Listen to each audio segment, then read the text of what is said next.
Hello guys, welcome back to media minds. अब हम start कर रहे हैं इंस्ट्रूमेंट का थर्ड पार्ट। इसमें बेसिकली जो हमने एएसआई पढ़ा था, एएसआई के कंटिन्यूस पार्ट है जिसमें हम पढ़ेंगे Mach number and Mach meter. इसमें हम देखेंगे कि मैक नंबर की क्यों नीड आई, हम स्पीड मैक्स में क्यों देखने लगे। तो चलिए इसे डायरेक्टली स्टार्ट करते हैं।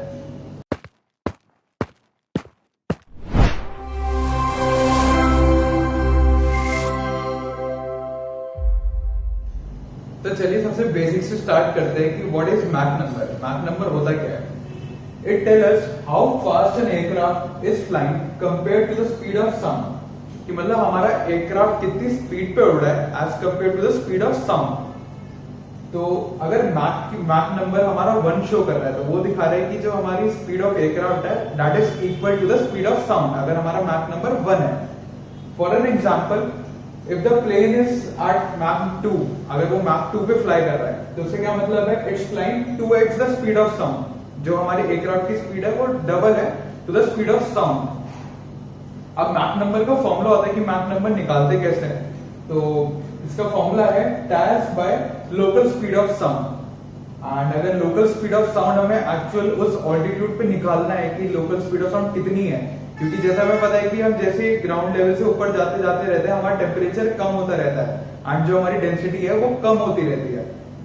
तो लोकल स्पीड ऑफ साउंड निकालने का क्या फॉर्मूला है? 39 into under root of temperature. Temperature जो कि होगा हमारा इन केल्विन। एंड टेम्परेचर, अगर हमारा टेम्परेचर हमें डिग्री सेल्सियस में दे रखा है क्वेश्चन में, अगर टेम्परेचर डिग्री सेल्सियस में है तो हम उसे केल्विन में कैसे कन्वर्ट करेंगे? Temperature in kelvin is equal to temperature in Celsius plus 273, तो हमारा आ जाएगा टेम्परेचर इन केल्विन। तो अब हम देखते हैं कि हमें मैक नंबर की क्यों नीड हुई, तो चलिए उसके बारे में पढ़ते हैं। तो चलिए अब हम देखते हैं कि हमारे लिए मैक नंबर का जानना जरूरी क्यों है ना। हमने देखा था कि मैक 1 क्या होता है? Mach number 1 is equal to local speed of sound. तो बेसिकली हमारे जितने भी कमर्शियल जेट है, हमारे एयरबस, बोइंग हो गए, नैरो बॉडी, A320, 737, 747, ये लोग मैक 1 से कम पे फ्लाई करते हैं। ऐसा नहीं है कि जो हम ये सारे जेट है ये मैक 1 फ्लाई नहीं कर सकते, ये लोग ये फ्लाई कर सकते हैं, इतने केपेबल होते हैं कि मैक 1 भी क्रॉस कर सकते हैं, बट हम फ्लाई नहीं करते क्योंकि इनके नेगेटिव इफेक्ट्स होते हैं। तो बेसिकली फ्लाइंग एट और above Mach 1 introduces serious aerodynamic and economical problem. तो वो इकोनॉमिकल एंड एरोडायनेमिक क्या प्रॉब्लम होती है वो देखते हैं। सबसे पहले शॉक वेव। तो ये हमारे विंग की शेप है। बेसिकली हमने एक विंग जैसे दिखता है उसको आधा काट दिया है। एंड होता क्या है कि यहाँ से जो हमारी एयर फ्लो आता है एंड वो जब विंग के ऊपर ट्रैवल करता है तो उसकी स्पीड बढ़ जाती है, राइट। तो होता क्या है, मान लेते हैं फॉर एन एग्जांपल कि जो हमारा एयरक्राफ्ट है वो मैक कितना शो कर रहा है? वो मैक 0.78 शो कर रहा है, जिसका मतलब ये है कि it is flying eight 78% of the speed of sound. तो जैसे ही वो एयरफॉइल के ऊपर ट्रैवल करेगा तो वो एक्सेलरेट होगा, है ना। एंड एक्सेलरेट करके हो सकता है कि जो ऊपर जो एयरफॉइल के ऊपर जो हमारी एयर है वो मैक 1 हिट कर जाए, है ना, एंड वो स्पीड ऑफ साउंड की इक्वल हो जाए। तो होता क्या है, जैसे ही वो स्पीड ऑफ साउंड हिट करता है तो एक शॉक वेव बन जाती है। शॉक वेव बेसिकली जहां पे वो मैक 1 टच करा वहां पे एक शॉक वेव बन जाती है, एक बैरियर बन जाता है, जिससे जो पीछे का जो एयर फ्लो होता है वो बिल्कुल टर्बुलेंट हो जाता है, एक दीवार की तरह बन जाता है वो। तो बेसिकली उससे होता क्या है, as aircraft approaches Mach 1, shock wave form on the airframe। वही जैसे वो Mach 1 पहुंचा वहां पे हमारे एक शॉक वेव बन जाता है। तो उससे होता क्या है, these causes sudden increase in drag। हमारा ड्रैग बहुत ज्यादा बढ़ जाता है, ड्रास्टिकली बढ़ जाता है। एंड वही चीज हमने पढ़ी कि अगर ड्रैग बढ़ेगा तो जो हमें उतनी पावर निकालने के लिए हमें और पावर देनी पड़ेगी, जिससे क्या होगा, fuel consumption will go sky rocket. जो हमारा फ्यूल कंजम्पशन है वो बहुत ही ज्यादा बढ़ जाएगा। तो इसलिए हमें मैक नंबर जानना बहुत ज्यादा जरूरी है कि हमारा एयरक्राफ्ट कितना क्लोज फ्लाई कर रहा है स्पीड ऑफ साउंड से। अब हमने इसमें एग्जांपल में ये देखा था कि हमारा एयरक्राफ्ट फ्लाई कर रहा है 0.78 पे, बट जो हमारा ऊपर वाला एयरफॉइल के ऊपर वाली एयर है वो पहुंच गई मैक 1। तो ये वो स्पीड है जहां पे अगर हम फ्लाई करेंगे तो जो एयर हमारे एयरफॉइल के ऊपर है वो मैक 1 हिट कर जाएगी। तो इसी जो मैक नंबर को हम कहते हैं क्रिटिकल मैक नंबर, कि अगर हम इस मैक नंबर पे फ्लाई करेंगे तो जो हमारी एयर है वो एयरफॉइल के ऊपर मैक 1 हिट कर जाएगी। तो ये एक क्रिटिकल मैक नंबर होता है, हम इसके नीचे ही फ्लाई करते हैं। जब हमें पता है कि अगर हम इस पे फ्लाई करेंगे तो हमारे एयरफॉइल के ऊपर की जो हवा है वो स्पीड ऑफ साउंड को टच कर जाएगी। तो हम कहते हैं क्रिटिकल मैक नंबर। तो ये इसलिए ये सबसे पहले पार्ट में हमने यही बताया कि मैक नंबर के बारे में जानना इतना जरूरी क्यों है। अब हम देखते हैं कि मैक नंबर को हम ऐसे स्पीड जैसे हम नोट्स में देखते हैं उसके ऊपर हम प्रेफर क्यों करते हैं। ये तो हमने जाना कि मैक जानना क्यों जरूरी है। तो चलिए अब हम मेन रीजन जानते हैं कि why we use Mach number instead of speed in knots. तो उसका रीजन बहुत ही सिंपल है। जैसे जैसे हम ऊपर जाते रहते हैं हमारी डेंसिटी क्या होती है, कम होती रहती है, एंड हमारा टेम्परेचर क्या होता है, कम होता रहता है ना, राइट। हमने ये चीज देखी थी कि अगर हम इंडिकेटेड एयर स्पीड को करेक्ट करते फॉर डेंसिटी तो हमें अपना टैक्स मिलता था। बट ऊपर जाते हुए हमारे टेम्परेचर भी तो चेंज होता है, हमारा टेम्परेचर कम होता है, बट उसका तो कोई करेक्शन ही नहीं है, राइट।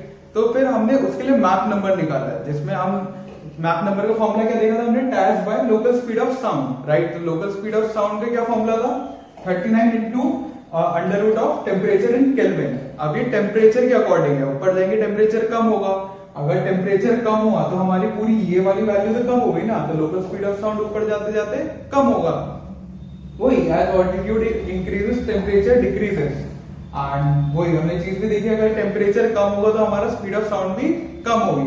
एंड हमने वो चीज देखी थी कि अगर हमारा स्पीड ऑफ साउंड कि अगर हम क्लोज फ्लाई कर रहे हैं या फिर हम स्पीड ऑफ साउंड पे फ्लाई कर रहे हैं तो वो हमारे लिए कितना ज्यादा डेंजरस है, कितना ज्यादा हमारे लिए वो इकोनॉमिकल ही नहीं है, वो हमारे एयर डायनेमिक्स ही खराब कर देता है। तो बेसिकली इसको एग्जांपल से समझते हैं, लोकल स्पीड ऑफ साउंड का 39 into under root of temperature in kelvin. And अगर हम वही चीज अगर हम मीन सी लेवल पे ले फॉर एन एग्जांपल, नीचे तो हमारा टेम्परेचर ज्यादा होता है as compare to above, temperature ज्यादा, लोकल स्पीड ऑफ साउंड भी ज्यादा, तो नीचे हम ज्यादा स्पीड पे फ्लाई कर सकते हैं as compare to higher altitude. And जैसे जैसे हम हायर ऑल्टीट्यूड पे गए हमारा टेम्परेचर क्या हुआ, कम हुआ, टेम्परेचर कम हुआ तो हमारा जो लोकल स्पीड ऑफ साउंड है वो भी कम हो गई। तो अगर हमारी स्पीड ऑफ साउंड ऊपर जाते जाते कम हो गई तो हमें वो चीज का एक रिकॉर्ड करना बहुत जरूरी है कि अगर हम ऊपर जा रहे हैं, हमारा टेम्परेचर कम हो रहा है and local speed of sound भी हमारी कम हो रही है, तो इसका मतलब हमें उससे भी कम पे फ्लाई करना है। अगर हम वही सेम स्पीड जो हम मीन सी लेवल के अराउंड फ्लाई कर रहे थे एंड वही सेम चीज अगर हम हायर ऑल्टीट्यूड में फ्लाई करेंगे तो हम मैक 1 क्रॉस कर जाएंगे एंड उससे हमारा इतना ज्यादा ड्रैग बढ़ेगा जो चीज हमने पहले देखी थी। तो वही सेफर साइड में रहने के लिए एंड हमें उस चीज की नॉलेज होने के लिए हम कितना close to speed of sound fly कर रहे हैं, हमारे लिए मैक नंबर जानना बहुत जरूरी है। इसलिए at higher altitude we use Mach number instead of speed in knots. तो ये था मेन रीजन। अब हम चलते हैं अपने नेक्स्ट टॉपिक पे। तो चलिए अब हम देखते हैं कि मैक मीटर की वर्किंग क्या होती है। तो आजकल मॉडर्न एविएशन में जो हमारा ऑल्टीमीटर है एंड जो हमारा मैक नंबर इंडिकेटर है, ऐसा इंडिकेटर है, वो कोरिलेटेड होते हैं, वो एक ही इंस्ट्रूमेंट में होते हैं। इसकी फोटो अभी आपको स्क्रीन पे दिख जाएगी। तो उसमें होता क्या है, यहाँ से हमारा स्टैटिक हमारा ऑल्टीमीटर कनेक्टेड होता है, यहाँ से हमारा स्टैटिक वो आता है एंड ये हमारा पिटोट है जहाँ से डायनेमिक प्लस स्टैटिक आता है एंड ये हमारा स्टैटिक पोर्ट है। तो बेसिकली जो ये वाला पार्ट है ये तो हो गया हमारा ASI air speed indicator and ये वाला जो पार्ट है ये हो गया हमारा ऑल्टीमीटर, राइट।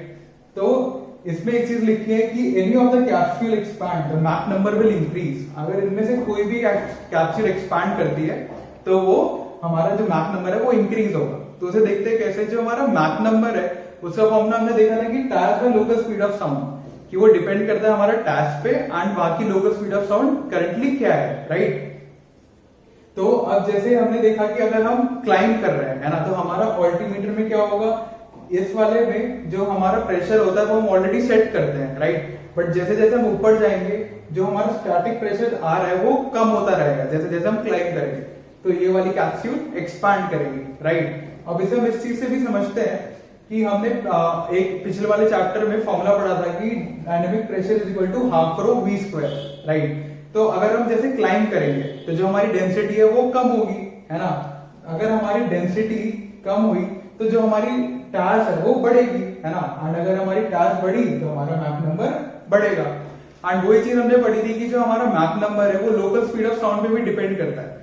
एंड जो हमारी लोकल स्पीड ऑफ साउंड है, जैसे जैसे हम ऊपर जाते रहते हैं हमारा टेम्परेचर कम होता रहता है। अगर टेम्परेचर कम होता रहेगा तो हमारी लोकल स्पीड ऑफ साउंड भी कम होगी। अगर लोकल स्पीड ऑफ साउंड कम हुई तो हमारा मैक नंबर बढ़ेगा। वही चीज हमने इस चीज में लिखी है, any of the capsule expand the Mach number will increase. And वही चीज अगर आप क्रूज कर रहे हो, राइट, एंड क्रूज करते हुए आपने पावर दी तो जो आपका डायनेमिक प्रेशर है वो ज्यादा आएगा तो हमारी टायर बढ़ेगी तो हमारा, अगर टायर बढ़ा तो हमारा मैक नंबर भी बढ़ेगा। वही सिंपल चीज हमने एक डायग्राम एंड एक फॉर्मूले के थ्रू आपको समझा दिया। अब हम देखते हैं अपना नेक्स्ट टॉपिक। अब अपना रिलेशन देखते हैं हमारा indicated air speed, true air speed and Mach number में। एयर स्पीड इंडिकेटर में हमने indicated air speed and true air speed का रिलेशन देखा था, तो चलिए इसमें भी देखते हैं। अब इसमें हमारे 3 कंडीशन है।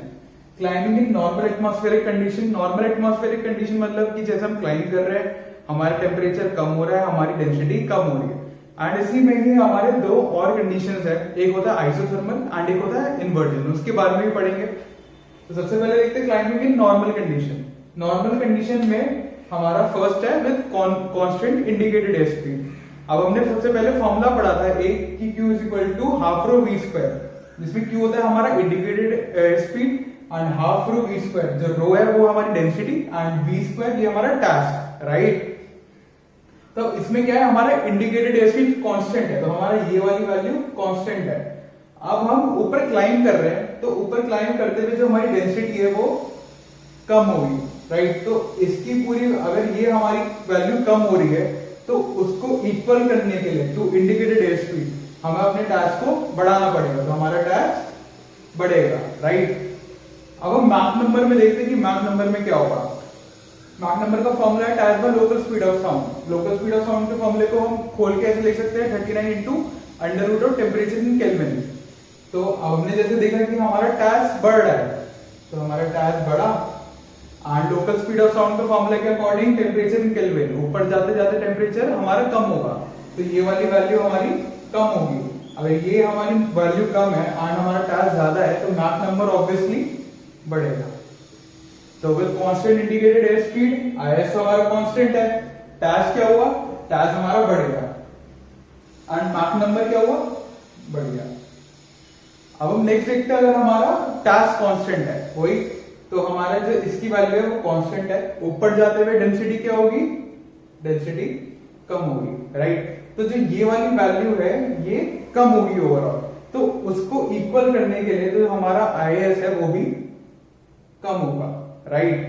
अब इसमें हमने देखा कि अब मैक नंबर निकालने के लिए हमारा टास्क तो कांस्टेंट है, बट ऊपर जाते जाते हमारा टेम्परेचर तो कम ही हो रहा है, तो लोकल स्पीड ऑफ साउंड की वैल्यू कम हो गई, कम हुई तो हमारा मैक नंबर क्या होगा, मैक नंबर बढ़ेगा।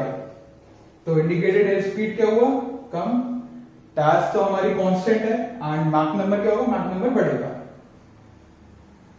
अब हम थर्ड रिलेशन देखते हैं कि कांस्टेंट मैक नंबर।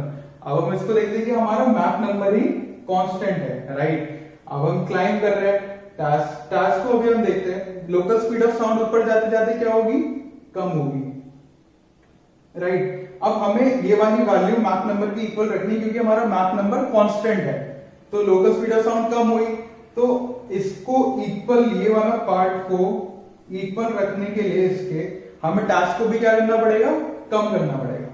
तो टास्क की वैल्यू हुई कम एंड अब हम देखते हैं कि हमारी टास्क की वैल्यू तो कम हुई, तो इसमें हमारा टास्क कम हुआ एंड ऊपर जाते जाते हमारी डेंसिटी क्या होती है, डेंसिटी भी कम होती है। अब ये वाली वैल्यू पूरी कम है, तो हमारे इंडिकेटेड एयर स्पीड भी क्या होगा, वो भी कम होगा, राइट। तो indicated air speed come and हमारा टास्क भी कम, मैक नंबर कांस्टेंट। तो चलिए हम अपना नेक्स्ट रिलेशन देखते हैं, जो कि है क्लाइंबिंग इन इन्वर्जन लेयर। तो इन्वर्जन लेयर में क्या होता है कि विद हाइट हमारा टेम्परेचर बढ़ता है, राइट। नॉर्मल कंडीशन में विद हाइट हमारा टेम्परेचर कम होता है। तो सबसे पहले देखते हैं हम constant IAS, constant indicated air speed. इसमें हमारा Q हमारा इक्वल है, कांस्टेंट है, right, half rho V square. अब ऊपर जाते हुए डेंसिटी तो हमारी कम ही होती है, तो डेंसिटी कम हुई, तो इसको इसकी इक्वल रखने के लिए हमें टास्क को क्या करना पड़ेगा, बढ़ाना पड़ेगा। तो हमारा टास्क क्या होगी, टास्क बढ़ी, है ना। अब हम देखते हैं मैक नंबर में क्या होता है। मैक नंबर में क्या होता है, टास्क हमारी बढ़ी, टास्क इंक्रीज हुई, बट इन इन्वर्जन लेयर अब हमें पता है कि हाइट के साथ साथ हमारा टेम्परेचर भी बढ़ रहा है, तो टेम्परेचर बढ़ रहा है तो हमारा जो लोकल स्पीड ऑफ साउंड है वो भी बढ़ेगी। तो इस केस में मैक नंबर के बारे में बताना थोड़ा मुश्किल हो जाता है, क्योंकि टास्क भी बढ़ रहा है एंड हमारा लोकल स्पीड ऑफ साउंड भी बढ़ रहा है, तो वो कांस्टेंट इक्वल भी रह सकता है और थोड़ा बहुत ऊपर नीचे भी हो सकता है। तो इसमें आईएस हमारा इक्वल एंड हमारा जो टास्क बढ़ी, मैक नंबर के बारे में हम ऐसे कुछ बता नहीं सकते। फिर हम देखते हैं कांस्टेंट टास्क। कांस्टेंट टास्क से क्या मतलब है कि ये हमारा v इक्वल है, ऊपर जाते जाते हमारी डेंसिटी कम होगी, तो ये वाली वैल्यू ओवरऑल कम हो गई, तो हमारा इंडिकेटेड एयर स्पीड भी कम होगा, राइट। अब वही चीज कांस्टेंट टास्क, हमारा टास्क इसमें कांस्टेंट है, बट ऊपर जाते जाते हमारा टेम्परेचर बढ़ रहा है, तो लोकल स्पीड ऑफ साउंड भी क्या होगी, बढ़ेगी। तो अगर ये वैल्यू बढ़ी और ये कांस्टेंट है, तो जो हमारा मैक नंबर है वो क्या होगा, वो डिक्रीज होगा, राइट। तो इंडिकेटेड एयर स्पीड हमारा कम होगा, टास्क तो हमारा कांस्टेंट है, एंड इस केस में देखा जाए तो मैक नंबर हमारा कम होगा, राइट। अब हम देखते हैं कि अगर हमारा मैक नंबर कांस्टेंट है तो क्या होगा। अगर हमारा मैक नंबर कांस्टेंट है, ये वैल्यू तो हमारी कांस्टेंट हो गई, राइट। अब लोकल स्पीड ऑफ साउंड का फॉर्मूला क्या था, वो टेम्परेचर के साथ बढ़ता है। अब ऊपर जा रहे हैं, हमारा टेम्परेचर बढ़ रहा है, तो लोकल स्पीड ऑफ साउंड भी बढ़ेगी। अब हमें ये वाला पार्ट इसके इक्वल रखना है, तो हमारा जो टास्क है वो भी बढ़ेगा, राइट। ये दोनों चीजें बढ़ेगी तभी वो मैक नंबर कांस्टेंट रहेगा, राइट। अब हम देखते हैं कि इंडिकेटेड एयर स्पीड को क्या होगा। इसमें हमने देखा कि हमारा टास्क बढ़ रहा है, बट ऊपर जाते जाते हमारी डेंसिटी तो कम ही होती है। अब आप पूछोगे इंडिकेटेड एयर स्पीड को क्या होगा, राइट। तो इस केस में अब आप देखोगे जो v है, v हमारा टास्क होता है, एंड v के पावर 2 है, तो आप देखो कि TAS raise to the power 2 के अकॉर्डिंग बढ़ रही है, तो वो ज्यादा बढ़ रही है एज कम्पेयर टू हमारा जितने भी डेंसिटी हमारी कम हो रही है, तो हमारा जो टास्क है वो ज्यादा बढ़ रहा है। तो उसको इक्वल रखने के लिए जो हमारा इंडिकेटेड एयर स्पीड है वो भी बढ़ेगी। तो इस केस में हमारा इंडिकेटेड एयर स्पीड बढ़ी एंड हमारा टास्क भी बढ़ा एंड मैक नंबर कांस्टेंट। अब हम नेक्स्ट देखते हैं कि अगर हमारा आइसोथर्मल लेयर है, उसमें तो पढ़ लिया कि इन्वर्जन में क्या होगा एंड हमारा नॉर्मल एटमॉस्फेरिक कंडीशन में क्या होगा। तो अब जो थर्ड है वो है आइसोथर्मल लेयर। आइसोथर्मल में क्या होता है कि बेसिकली विद हाइट हमारा टेम्परेचर कांस्टेंट रहता है, ना बढ़ता है ना कम होता है। तो जो अब मैं चाहता हूं कि जो हमने ये सारी चीजों तीनों कंडीशन पढ़ी है, इसका जवाब आप हमें देंगे। इसका जवाब आप हमें कमेंट डाउन में बता सकते हैं, एंड जिसका भी आंसर सही होगा वो मैं लाइक कर दूंगा। एंड उसी में अगर आपको कोई भी डाउट है आप मेरे से कमेंट में पूछ सकते हो, एंड मैं उसी का जवाब आपको कमेंट में दे दूंगा। बहुत ही आसान है, हमने सबका फॉर्मूला भी लिख दिया, आपको समझ भी आ गया। वही बस सेम जो कंडीशन है उसके अकॉर्डिंग हमें क्वेश्चन में रखना है, एंड हमें इन सब के आंसर मिलते जाएंगे। तो इसका आंसर आप हमें कमेंट में बताएंगे।